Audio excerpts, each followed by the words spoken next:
It used to be a trade, but as the number of horses went out of the country, the saddlery came back into a few big manufacturing saddlers, but in the last 10 years they've just about all gone. And people who consider themselves to be craftsmen rather than tradesmen, almost all of them are self-taught.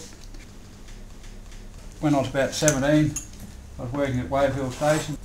The station saddler broke his arm in a car accident, wasn't healing up properly, and all the repairs were piling up.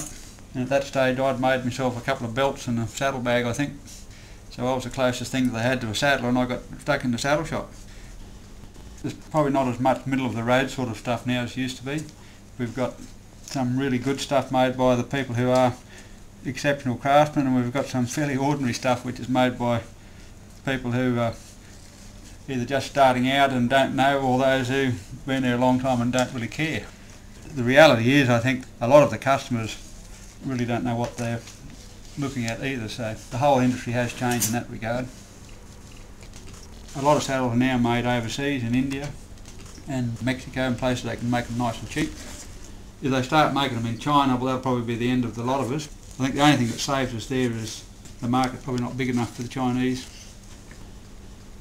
We predominantly make and repair saddles and associated horse gear. We also make a lot of belts and pouches and things out of leather. This particular saddle I'm working on now, I'll have it made in about 18 hours. This is a saddle tree, which is basically the chassis of the saddle.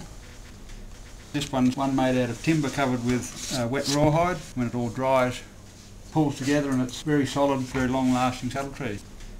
I've been lucky enough to con one of my brothers into making the trees for me. It's a fairly difficult job up here because we can't access decent timber, and also getting raw green hides is fairly difficult too. Oh well, I think there's always going to be saddle makers, or at least people repairing saddles.